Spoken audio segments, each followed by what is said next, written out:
Време и за првиот разговор во денешното издание на Македонија наутро и тоа на следнава тема. За само неколку дена два случаи на давеници кои се фрлија во водите на Вардар ја вознемирија македонската јавност. Првиот случај за жал заврши фатално, а последниот, односно вчерашниот, за среќа заврши без посериозни последици по животот на маж кој утрината околу 8 часот и 30 минути скокнал во Вардар од скалите на камениот мост, како што соопшти од Центарот за управување со кризи. Колку е важно да се изгради ефикасен систем со целновремена интервенција на службите за спасување во случаи на несреќи и природни катастрофи, е темата на која што утринава разговараме со првиот човек на Центарот за управување со кризи, Стојан Чангелов. Добро утро и добро ни дојдовте. Добро утро, благодарам за поканата. Благодарам за тоа што прифативте поканата ова утро да говорите за утринската програма. Господин Ангелов, Центарот за управување со кризи и неговиот тим постојано се чини на готов. Периодов со интензивни активности со цел да одговорите на барањата за интервенции кои што стигнуваат до вас од страна на граѓаните. Јавноста изминативе 2 дена беше потресена од два случаи на давеници кои што завршија во водите на реката Вардар. Каков беше одговорот на Центарот за управување со кризи во двата одделни случаи? Во првиот случај се работеше за обид за самоубиство и самоубиство, односно човекот кој што скокнал од мостот Близнак, загинал. Дали загинал во моментов на пад во реката или не, што потоа судот, тоа дополнително треба да се утврди со обдукцијата, но од страна на Центарот за управување со кризи околу 6 часот наутро е добиена пријава дека лице скокнало од мостот во реката. Веднаш ги побаравме останатите надлежни институции, тоа се пред се дирекцијата за заштита и спасување, која што има вакви тимови за вадење на лица од вода, за помагање при доколку некој има потреба при давење, дали во река или во езеро. Воедно ги известивме и Министерството за внатрешни работи, но и противпожарната бригада на градот Скопје, која што по потреба може да асистира. Значи не е работа на противпожарната бригада на градот Скопје, нити можат да извадат давеник ако е во сред река, но ако давеникот е закачен на некои гранки, доколку се обидува да се спаси, или доколку веќе е удавен, доколку телото остане близко до брегот, истите може да помогнат. Ние се обидуваме сите оние државни капацитети, сите институции кои што ги имаме како држава, да ги мобилизираме за да помогнеме на граѓаните, па дури во случај на трагичен крај, да го извлечеме телото, бидејќи за семејството на оној кој што настрадал е подеднакво важно наоѓањето на телото, колку ова да делува морбидно. Ние се обидуваме телото да го обезбедиме најбрзо што може. Факт е дека веднаш по нашата пријава екипи на МВР, односно од полициските станици во околината, полицајци излегоа по брегот на реката и почнаа со визуелна претрага. Поминаа по повеќе километри покрај реката, но не можеле да го детектират телото. Потоа е побарана интервенција од тигрите, кои што имат специјален тим со чамци, гумени чамци и нуркачи.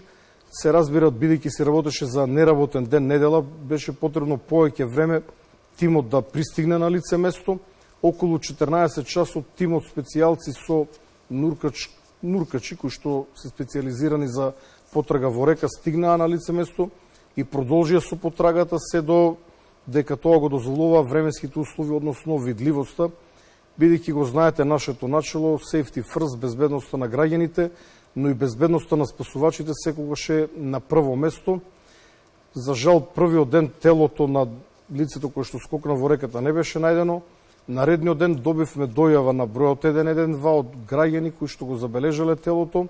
Веднаш на лице место беа упатени екипи кои што го извлекоа телото од водата, подоцна беше констатирана смрт. Вториот случај вчерашен не е обид за самоубиство, или не би го јас карактеризирал така, бидејќи лицето кое што влегло во реката Вардар, влегло по скалите, скокнало во реката од мала висина и водата го однела, но успеало да се одржи на површината и екипи на противпожарната бригада на градот Скопје и на полицијата помогнаа истото да биде извлечено. Лицето е предадено итната медицинска помош, живо, иако било во лоша состојба, но информациите кои што ги имам, подоснежните информации, дека ова лице е живо и здраво и хоспитализирано. Имаме ли конкретни информации каква е здравствената состојба на овој пациент во моментов?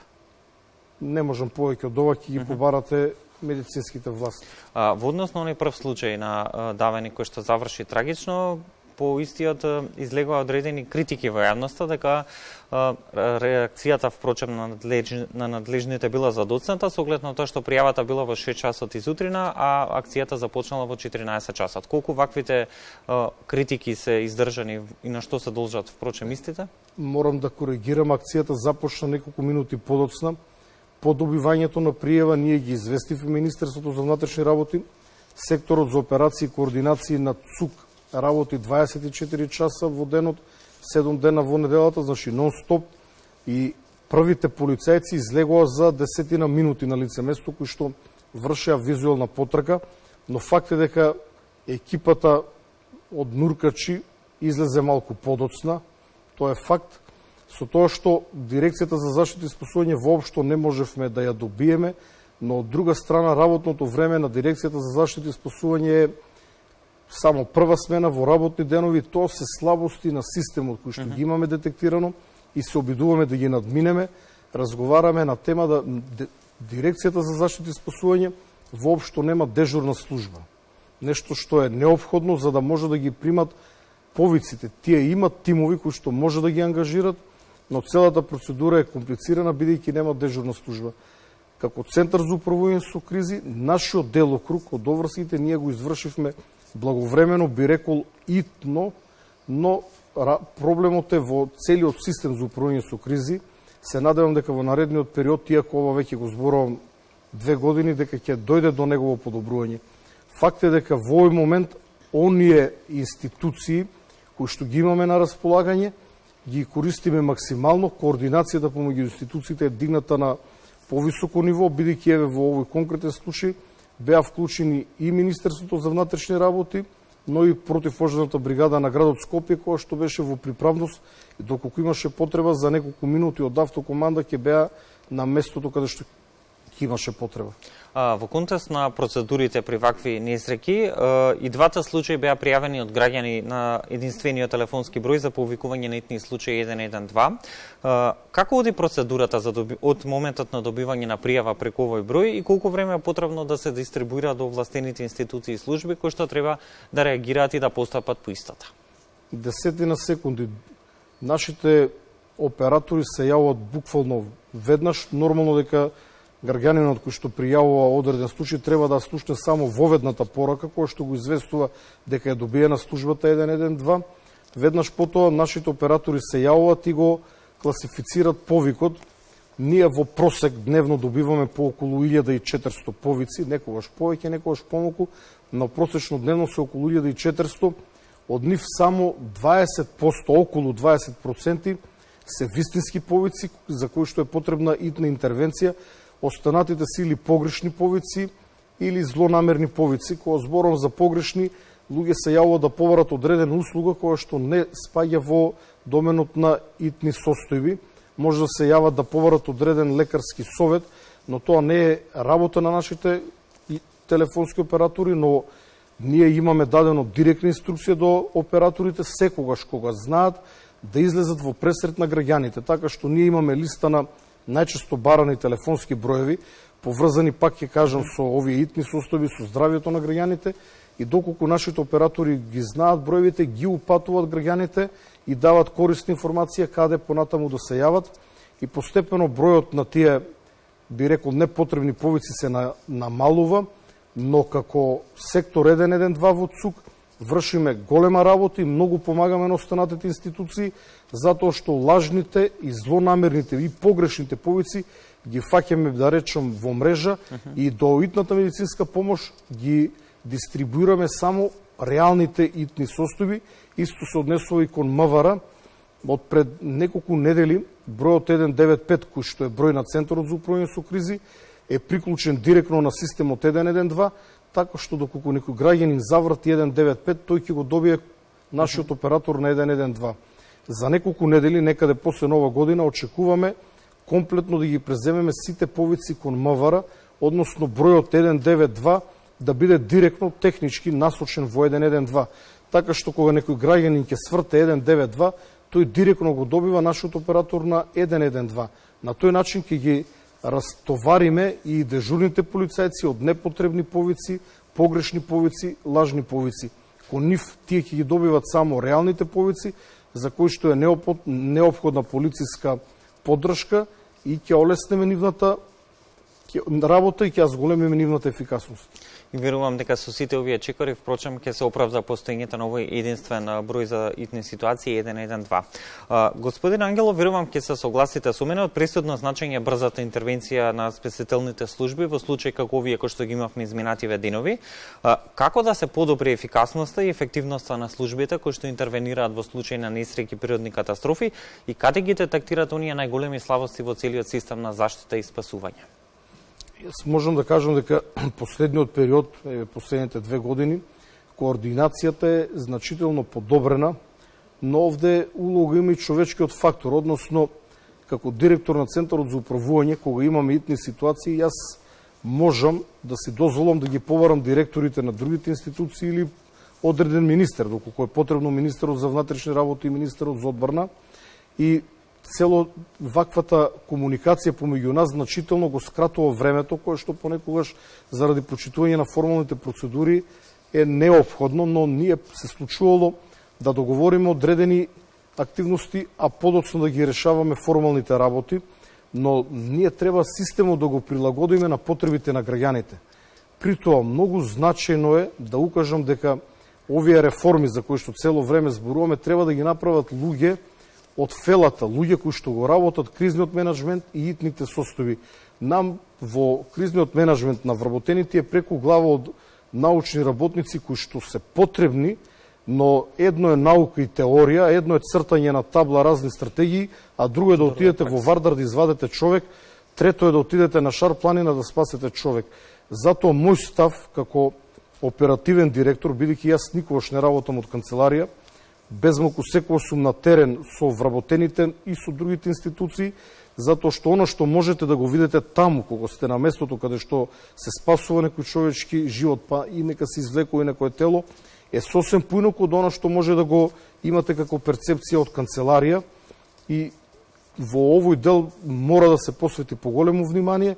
Овие реформи за кои што се зборува откако постои Центарот за управување со кризи, да се направат на еден вистински начин и службите да станат оперативни. Граѓаните не ги интересира зборот реформи, нов систем, ваков систем, таков систем. Граѓаните сакат, кога ќе имат мака, веднаш да биде пружена помош, а ние како ЦУК се залагаме токму за тоа. Да, и дефинитивно граѓаните очекуваат на времена реакција од надлежните институции. Кога станува збор за европскиот број за итни случаи 112, од февруари оваа година е во функција, истиот е активен и на располагање во служба на граѓаните.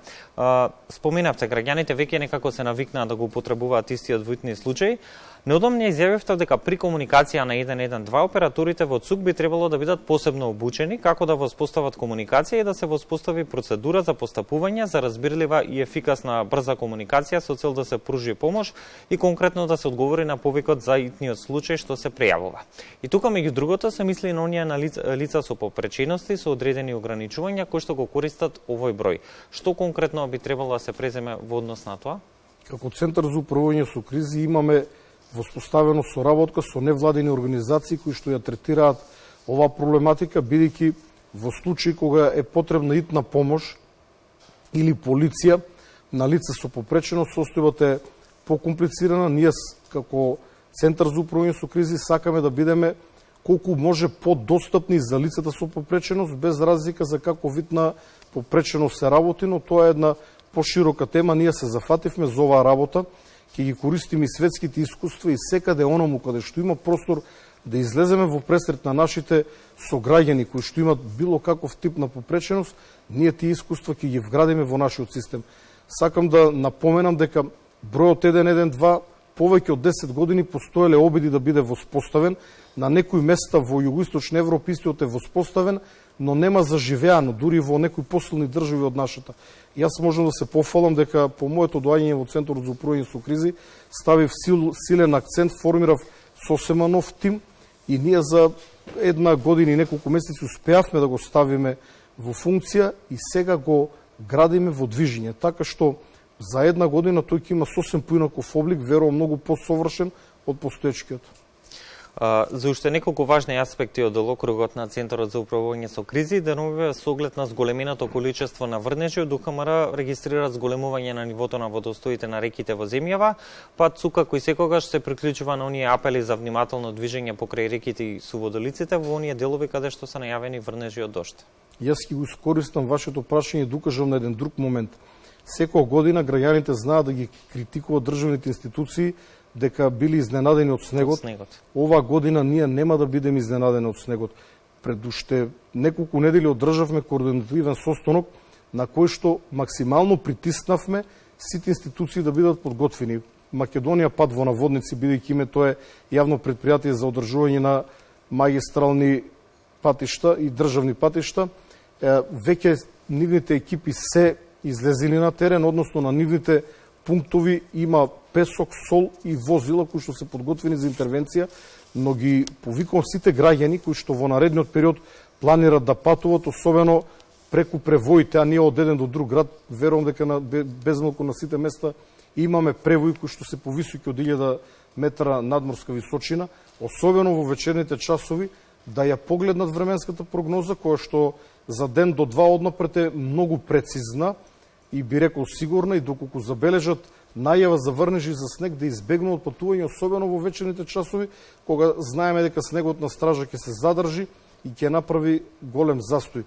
Што се однесува до движењето покрај така наречените суводолици или мали потоци или мали рекички, граѓаните треба да бидат внимателни затоа што пороен дожд, ненадеен пороен дожд, овие мали потоци или суводолици може да ги претвори во опасни реки кои што можеби ќе течат 15 минути, но при тоа може да загрозат некој човек. Може да направи значителна штета. Имаме време за само за уште едно прашање кој што исто така е важно за граѓаните, уште еден важен аспект, проблемот со мостот надвозник во Визбегово кој што го актуализиравте пред еден месец и се чини се уште представува проблем и опасност за граѓаните со оглед на тоа што од него висат парчиња бетон. Колкава е надлежноста на Центарот за управување со кризи по тоа прашање и може ли да се очекува од некаква реакција од надлежните кои што се одговорни за санирање на истиот? Генерално, се она што представува опасност за граѓаните, се она што може да убие некој човек, тешко да повреди некој човек или неговото материјално добро е наша надлежност, а што не е во надлежност на МВР или на евентуално некоја конкретна институција. Доколку ние на 112 добиеме пријава од граѓанин за одредена опасност, ние ја проверуваме таа опасност. Такви пријави добивме за мостот Визбегово. Јас отидов на лице место и бев изненаден од она што го затекнав. На самиот мост имаше неколку коцки оние големи колку една рака, тешки неколку килограми, кои што од вибрациите на мостот, а бидејќи овде минуваат тешки товарни возила, мостот цело време вибрира, тие на крајот паѓаат на улицата, доколку на магистралниот пат долу, кој што има голема фреквенција на возила, падне ваква коцка врз возило, може да убие човек на лице место, човек да изгуби контролата врз возилото и да удри во друго возило. И ние апелиравме итно да се отстранат овие неколку коцки, но и неколку бетонски плочи кои што висеа на арматурата и за кои што е очигледно дека порано или подоцна ќе паднат на улицата. Наредниот ден улици и патишта на град Скопје излегува на терен, буквално наредниот ден. Ние апелиравме во сабота, во недела тие беа отстранети. Вториот проблем, кој што е многу посериозен, е стабилноста на мостот. Од оние информации кои што ги имаме ние од релевантни фактори, целата стабилност на мостот е нарушена и мостот буквално може да падне. Јас се надевам дека информацијата која што стигна до нас е погрешна и дека мостот не е во толку критична состојба, но ако се земе во предвид дека дневно минуваат стотици возила, од кои што поголем дел тешки по десетици тони, затоа што овде минуваат возила кои што носат бетон и друг градежен материјал, ние сме должни да предупредиме, поради што побаравме средба со градоначалникот на општина Бутел, бидејќи од информациите кои што ги имаме сега, самиот мост е во надлежност на општина Бутел, но многу често се случува вакво префрлање на одговорноста помеѓу институциите. Затоа ние побаравме одговор и од градот Скопје, општина Бутел и другите институции, како и да е, очекувам средба со градоначалникот, но и не мора да се сретнеме, нека пуштат стручни лица кои што ќе испитат стабилноста на мостот и нека излезат јавно да кажат дали мостот е безбеден за користење или не. Доколку не е безбеден, мостот апелира митно да биде затворен. Да, треба навремена реакција со цел да се интервенира и да се санираат оние последици кои што ги воочивте впрочем на терен. И Safety first, не треба да чекаме некој да загине за да интервенираме. Благодарам за одвоеното време и гостувањето во Благодарам. утринската програма на МАТВ.